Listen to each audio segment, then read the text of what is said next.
Film culte, bizarrerie expérimentale, étrange objet, sorti en octobre 2001, Donnie Darko est resté au fil du temps un film à part. Son aura culte n'a pas pris une ride, et sa récente réédition 4K chez nous a été l'occasion pour toute une nouvelle génération de cinéphiles de s'attaquer à un monument insaisissable. Alors tout ça c'est très beau, 21 ans plus tard tout le monde parle encore du film, mais le développement et l'accueil initial étaient tout sauf faciles pour le réalisateur Richard Kelly et son équipe. Bienvenue dans ce nouvel épisode de Flopbuster. Aujourd'hui on s'intéresse à l'échec passionnant de Donnie Darko. Los Angeles, 1997. Le fraîchement diplômé Richard Kelly travaille au service client d'une boîte de post-production. Âgé d'à peine 23 ans, le jeune homme rêve d'écrire le scénario de son tout premier long métrage. Il y pense alors à un étrange mélange entre film de science-fiction et film coming of age. Méticuleux, Kelly ne veut pas se précipiter, il va laisser le projet mûrir dans son esprit. Il faudra attendre encore une longue année avant qu'il ne s'attaque réellement à l'écriture. Et par une étrange coïncidence, le premier jet sera écrit en 28 jours, soit pile le nombre de jours sur lesquels se déroule l'intrigue du film. Le scénario est bouclé en octobre 1998, en pleine période d'Halloween, ce qui va évidemment impacter l'ambiance nocturne et inquiétante du futur long métrage. Et si tout semblait couler de source à partir de ce moment-là, ce sera tout l'inverse.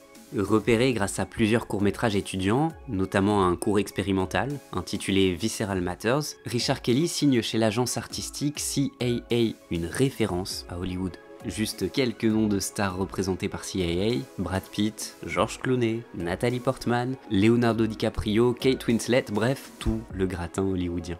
Avant même d'être à la tête d'un gros projet, Kelly est donc considéré comme le nouvel enfant prodige du cinéma nord-américain. Avec son scénario en main, il va rencontrer tous les plus grands acteurs et producteurs de l'époque. Il discute de l'histoire avec Ben Stiller sur le tournage de Mystery Man. Il rencontre Francis Ford Coppola, le producteur William Ortberg qui travaille à l'époque sur le talentueux Mr. Ripley. Il rencontre également la réalisatrice et productrice Betty Thomas sur le tournage de Charlie et ses drôles de dames. Bref, la réputation du projet Donnie Darko fait le tour de tout Hollywood. Un concept que personne n'arrive à résumer, un scénario fou et un jeune réalisateur de 24 ans qui refuse catégoriquement de laisser quelqu'un d'autre se charger de son projet de cœur.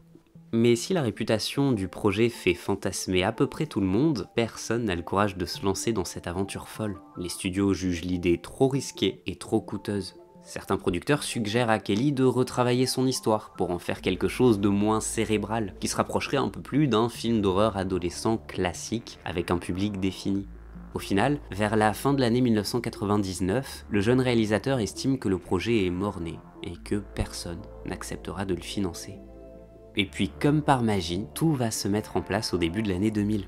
La première lueur d'espoir viendra indirectement de Francis Ford Coppola. Impressionné par le scénario, le cinéaste en parle par hasard à son neveu Jason Schwartzman, qui avait récemment connu un joli succès surprise en se fiant à un jeune cinéaste méconnu, au style singulier, un certain Wes Anderson, avec le film Rushmore. Schwartzman contacte alors Richard Kelly et accepte de faire le film. Dès ce moment-là, Donnie Darko passe du fantasme fou au projet concret. Lorsque Richard Kelly avait rencontré Betty Thomas sur le tournage de Charlie's Angels, il avait également discuté avec Drew Barrymore. Au sommet de sa popularité, l'actrice a été intriguée par le concept du film et accepte de rejoindre l'aventure pour un rôle globalement secondaire. Mieux encore, Drew Barrymore venait de lancer sa maison de production Flower Films avec Nancy Juvonen. Elle accepte alors de financer le film en tant que productrice pour un budget de 4,5 millions de dollars. Initialement, Richard Kelly réclamait 10 millions de dollars, mais il a tant attendu que quelqu'un finance le film qu'il accepte bien volontiers cette opportunité. Mais puisque rien ne va jamais se passer comme prévu avec ce film, alors que la pré-production démarre, Jason Schwartzman doit se retirer du projet en raison de son emploi du temps trop chargé. La quête pour un nouveau Donnie débute alors. Vince Vaughn refuse car il se sent trop vieux pour le rôle. Mark Wahlberg accepte, mais à la condition non négociable de jouer un Donnie qui zozote, ce qui déplaît fortement au réalisateur. C'est finalement Jake Gyllenhaal qui rejoindra le projet. Fasciné par le scénario, le jeune acteur a tout de même avoué s'être d'abord renseigné sur l'équipe technique avant de signer, car il doutait qu'un réalisateur débutant puisse faire justice à l'histoire. C'est finalement la présence du directeur de la photographie Steven Poster qui a terminé de le convaincre. Il suggérera également de prendre sa sœur, Maggie Gyllenhaal, pour incarner Elizabeth Darko, une histoire de famille en somme. La productrice Nancy Juvonen parviendra à utiliser ses meilleurs contacts pour offrir au film un casting secondaire prestigieux, notamment Patrick Swayze en professeur étrange.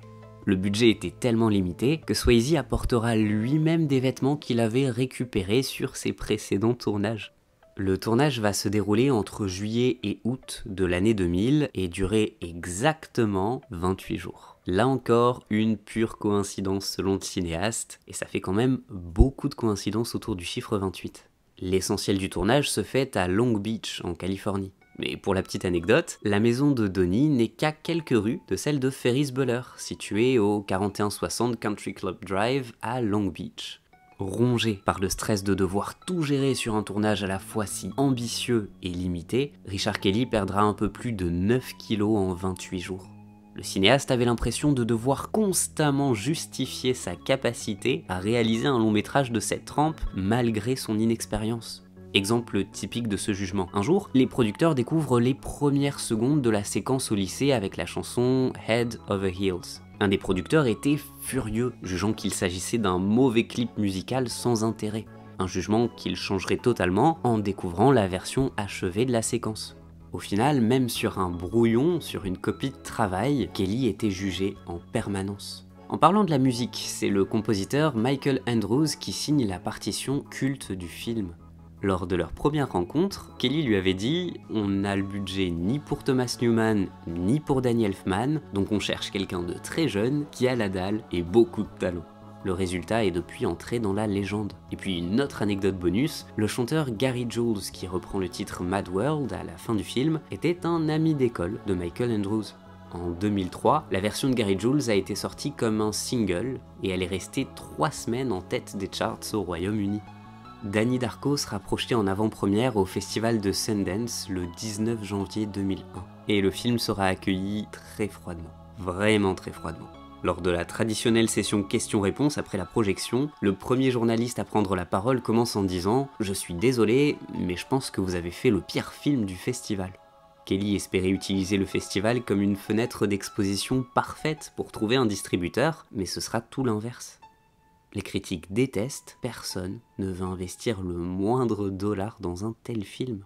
Au-delà de l'étrangeté du long métrage, plusieurs distributeurs refusent de promouvoir Donnie Darko car il met en scène un lycéen qui utilise une arme à feu quelques mois à peine après la tuerie de Columbine. Après 4 mois sans la moindre réponse positive, Donnie Darko semble à nouveau condamné. Beaucoup conseillent à Kelly de couper au moins 30 minutes de film. Et à ce moment-là, la seule offre disponible est de le sortir directement en vidéo, sans passer par la case cinéma. Au bout de 6 mois, Aaron Ryder, le producteur de Memento, organise une projection privée du film avec Christopher Nolan, son épouse Emma Thomas et des exécutifs de Newmarket Films. Encouragé par les excellentes réactions de Nolan et Ryder, Newmarket Films décide d'acheter les droits de Donnie Darko. Sur un miracle inattendu, le film a enfin un distributeur. Il faudra tout de même de longues négociations entre Drew Barrymore et Newmarket pour que le film sorte en salle, alors qu'initialement, le distributeur voulait là encore le sortir sur le marché vidéo directement. Aaron Ryder va tout de même suggérer des modifications pour clarifier le film. Kelly consacrera l'été à revoir le montage et fera même un jour de reshoot ayant pour but de pallier à certaines failles d'écriture. Une fois que tout est finalisé, Donnie Darko est prévu pour une sortie à Halloween le 26 octobre 2001. Les années de galère semblent enfin terminées. Et puis, alors que les premières promos sont sorties et qu'un petit buzz underground commence à se créer autour du projet, un autre événement va achever le destin tragique du film.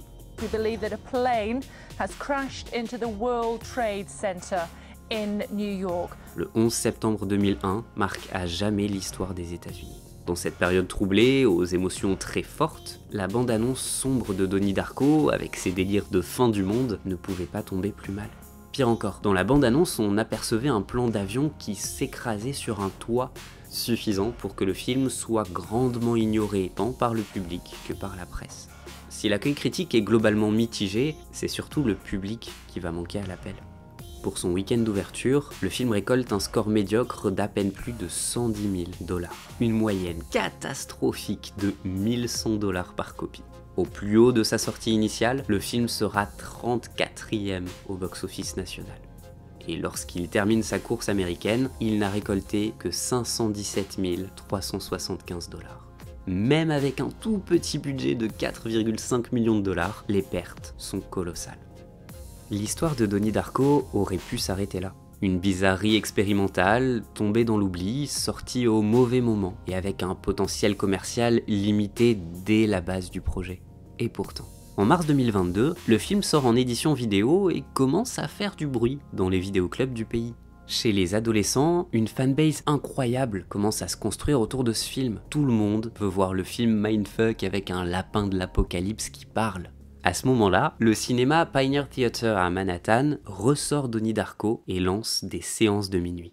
On a alors un héritier direct des grands midnight movies comme Pink Flamingos ou Eraserhead, des titres qui avaient déjà fait les heures de gloire du Pioneer Theatre.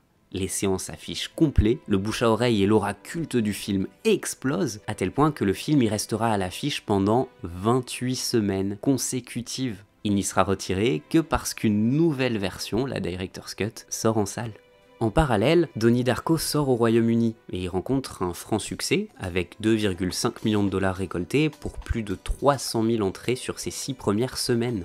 Suivra également une ressortie américaine, comme on le disait, en 2004, pour une Director's Cut durant 20 minutes de plus et qui bénéficie désormais d'une réputation culte. À ce moment-là, 2 ans après le désastre initial, les différentes sorties en salle cumulent près de 8 millions de $. Mieux encore, les ventes et locations de DVD ont dépassé les 10 millions de $ de recettes. Donnie Darko est officiellement un immense succès a posteriori. On tient là un film culte, adoré depuis plus de 20 ans, qui bénéficie encore de ressorties, de restaurations prestigieuses, et qui reste à ce jour un tour de force incroyable pour le cinéma indépendant américain du XXIe siècle. Mais si Richard Kelly avait renversé toutes les adversités après des années de lutte, malheureusement la suite de sa carrière restera à l'image de ses premières difficultés. En 2006, il sort Southland Tales, un petit bijou dystopique complètement taré, qui sera là encore un bid monumental avec moins de 400 000 $ de recettes pour un budget de 17 millions. Il lui faudra une fois de plus attendre de longues années pour qu'une petite aura culte se crée autour du film, bien qu'elle soit largement plus limitée que celle autour de Donnie Darko. En 2009, son thriller The Box sera là encore une déception commerciale et critique. La même année sortira Donnie Darko 2, L'héritage du sang, une suite complètement ratée contre laquelle Kelly tentera en vain de s'opposer. Exemple typique du cynisme hollywoodien qui tente de capitaliser sur des œuvres originales, même s'il faut bafouer la volonté des auteurs. Au passage, en 2021, le cinéaste déclarait travailler depuis 2017 sur un scénario qui serait une vraie suite à Donnie Darko. Une histoire qu'il aurait racontée oralement dans les grandes lignes à un certain James Cameron, qui l'aurait alors très fortement encouragé à en faire un film. Difficile de savoir si le projet verra vraiment le jour, mais franchement, ça vend du rêve. Au-delà de Donnie Darko, Richard Kelly c'est donc un destin aussi fascinant que tragique dans l'écosystème hollywoodien. Un cinéaste à la fois discret et ambitieux, qui se déclarait dès ses premières interviews être un héritier de Terry Gilliam, Escher et Dali, ceux qu'il définissait comme des artistes de la métaphysique et du cosmique. C'est un des talents ultra prometteurs, qui a émergé en même temps qu'un Christopher Nolan, mais n'arrivera jamais à percer auprès du grand public, à s'intégrer au système des studios. Et surtout, un auteur ultra prolifique, dont l'immense majorité des projets vont être annulés les uns après les autres. On parle souvent de Guillermo del Toro comme un cinéaste maudit aux dizaines de films annulés. Mais sérieusement, Richard Kelly, c'est d'un autre niveau. Knowing, Cat's Cradle, Holes, Corpus Christi, Amicus, autant de titres énigmatiques ou d'adaptations d'œuvres folles qui resteront dans les limbes du development hell hollywoodien. And I think I'll always try to make movies that people will talk about, you know, well into the next couple days after they get back from the theater, and movies that people will want to go see a second and third time, and I hope that this is one of those movies. En 2016, Kevin Smith déclarait « Richard Kelly peut être un de nos plus grands réalisateurs ». En fait, il l'est déjà, mais la plupart des gens ne le réalisent pas. Et c'est probablement sur cette note qu'on est obligé de se quitter. Une note douce amère, qui rêve d'une réalité parallèle dans laquelle un cinéaste aussi fou que Richard Kelly aurait pu s'épanouir et nous faire vivre son art. On va s'arrêter sur ces regrets pour aujourd'hui. N'oubliez pas de voter en commentaire pour le prochain épisode et on se retrouve très bientôt pour de nouvelles vidéos avec quelques surprises au passage.